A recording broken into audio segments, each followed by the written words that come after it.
This is what people mean when they say that boy moms are a problem. So my husband's angry with me because I committed child neglect, according to him. So my son comes to me the other day and tells me that he's hungry, and it just so happens to be 11 o'clock at night.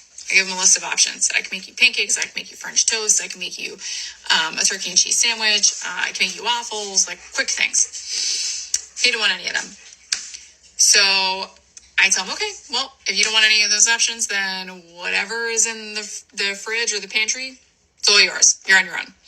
My husband gets upset with me and says, he's little. He's 11 years old. Like, he's not going to be able to make himself anything.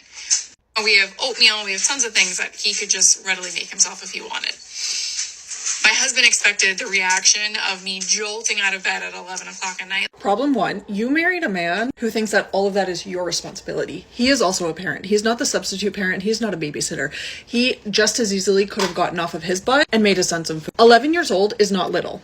11 years old is not young. Like, it's young in the grand scheme of life. It is not young in the scheme of being able to cook for yourself. I have a 7-year-old son who, if I said, go make something, he knows how to make food.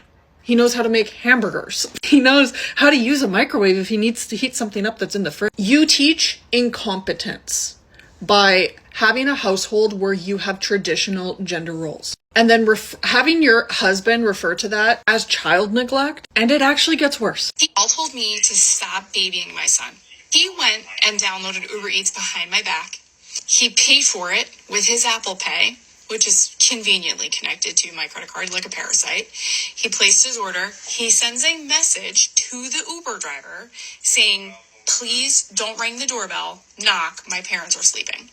Now, the problem with that is that my dogs heard him blink. No, the problem is that you are treating a very clearly intelligent 11-year-old like he's an idiot. You're giving him a pass in life because he's a boy. This is a boy mom. Your son is completely capable of going and fraudulently charging Uber Eats to your credit card. He is capable of cooking. He is capable of turning on a stove, opening a fridge, putting some ingredients together, and feeding himself. And so is your husband. If you had a daughter, you would not allow this to slide. The only reason he's getting away with this is because he is a boy. A child that is smart enough to download the apps and order $250 worth of food and figure out a way for you to, who's sneaky enough to make sure that you don't find out that he's doing that. He's smart enough to cook. You are coddling him. You are setting him up for failure. Cooking is a life skill. Feeding yourself is a life skill. And what you're teaching him, and what your husband is teaching him inadvertently, is that he just needs to get by until he gets his own wife appliance, because that's what you've become. You are a wife appliance being used for labor and being guilt tripped by a grown man in your own home who